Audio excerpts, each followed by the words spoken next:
Bien-aimés dans le Christ, que la grâce de Jésus-Christ notre Seigneur, l'amour de Dieu le Père et la puissance du Saint-Esprit descendent maintenant sur nous pour nous aider à méditer cette parole afin qu'elle puisse porter du fruit dans notre vie pour la plus grande gloire de Dieu et le salut de nos âmes. En ce deuxième dimanche de l'Avent, j'aimerais méditer avec vous l'Évangile de Jésus-Christ selon saint Luc, au chapitre 3, du verset 1 au verset 6.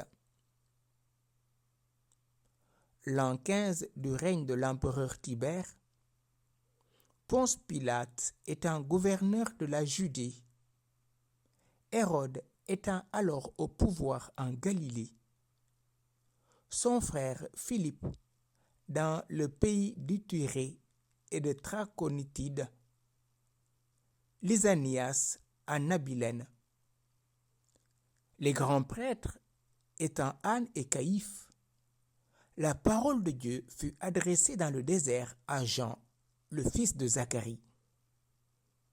Il parcourut toute la région du Jourdain en proclamant un baptême de conversion pour le pardon des péchés, comme il est écrit dans le livre des oracles d'Isaïe le prophète.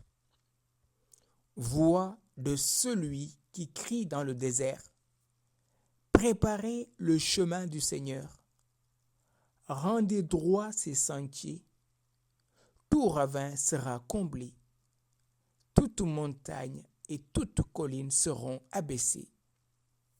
Les passages tortueux deviendront droits, les chemins rocailleux seront aplanis, et tout être vivant verra le salut de Dieu. Bien-aimés dans le Christ, Luc commence cet évangile par les personnages, les lieux et les dates. On remarque que ces personnages auront été cités pendant la passion du Christ. L'an 15 du règne de l'empereur Tibère, Luc le précise bien. Aux historiens maintenant de s'y référer pour nous dire plus. Luc présente aussi les personnages politiques. D'abord les personnages religieux, qui vont bien sûr compléter ou comploter pour que Jésus soit jugé et condamné. On nous parle de Pilate, on nous parle d'Hérode. Mais ici, le roi Hérode dont il est question est Hérode Antipas, le fils d'Hérode le Grand. Ce dernier était au pouvoir au moment de la naissance de Jésus, quand les mages vont aller le voir.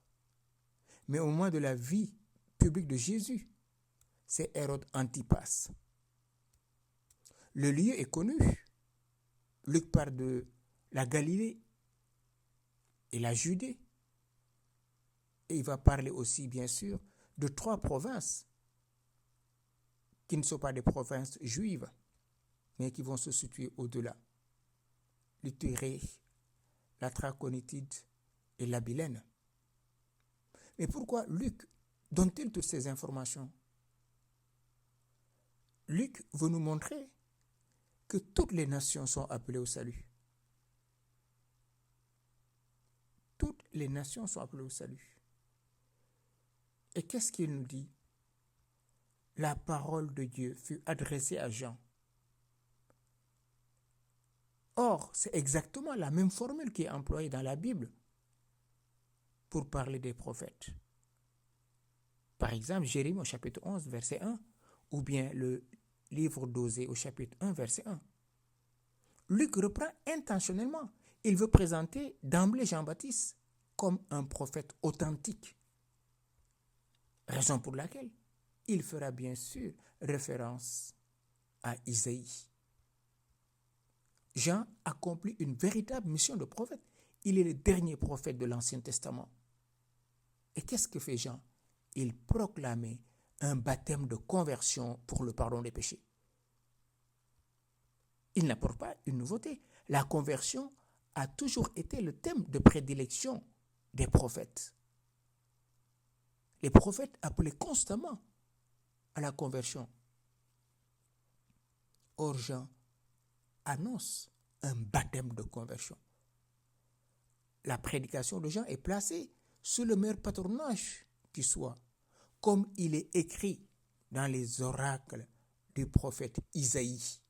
Autrement dit, Jean est un prophète authentique. Celui qui vous ouvre les yeux sur l'accomplissement des antiques promesses. Car le grand objectif des écrits du Nouveau Testament est de révéler que Jésus est bien celui qui accomplit le projet de Dieu annoncé dans l'Ancien Testament. Je suis venu accomplir et non abolir. Et du haut de la croix, Jésus aura terminé sa mission, dira, tout est accompli. Ici, Luc cite explicitement le chapitre 40 du livre d'Isaïe. Cette annonce d'Isaïe s'adresse d'abord à ses contemporains. Leur premier souci était d'ordre immédiat. C'est donc un oracle de circonstance. Ils sont en exil. Et comment vivre cette joie qu'annonce le prophète Isaïe? Ils sont là.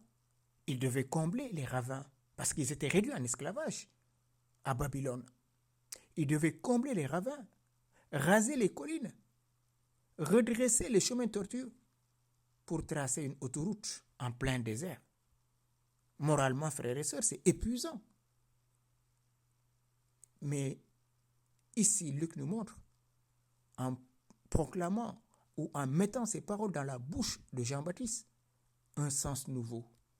Désormais, c'est la route du Seigneur qui va traverser le désert de nos existences. Dieu prend la tête du cortège de son peuple. Jésus est venu pour nous conduire vers le Père. Il devient le nouveau Moïse, celui qui va nous faire traverser la mer Rouge en versant son sang sur la croix. Jean-Baptiste, relisant la prophétie de son père spirituel, comme on dira, d'Isaïe, annonce un chemin de libération. Jésus est venu libérer le peuple de Dieu que nous sommes de l'emprise de la mort, de l'emprise du péché. Et l'appel, tout ravin sera comblé. Toute montagne et toute colline seront abaissées. Les passages tortueux deviendront droits. Les chemins recaillés seront aplanis. Et tout être vivant verra le salut de Dieu. Oui, comme Jésus l'a annoncé, devant les cataclysmes, devant le déchaînement de la mer, devant le soleil et la lune qui perdent leur luminosité, Jésus nous dit, tenez bon, redressez la tête, car vos rédemptions approchent. Vous verrez le Fils de l'homme venir sur les nuées du ciel.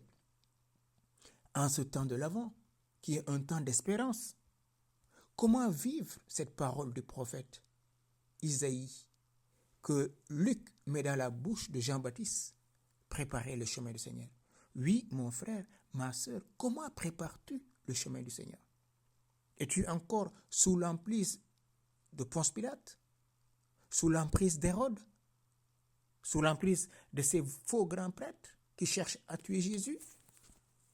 Ou cherches-tu à être comme Marie, qui gardait tous ces événements et les méditait dans son cœur?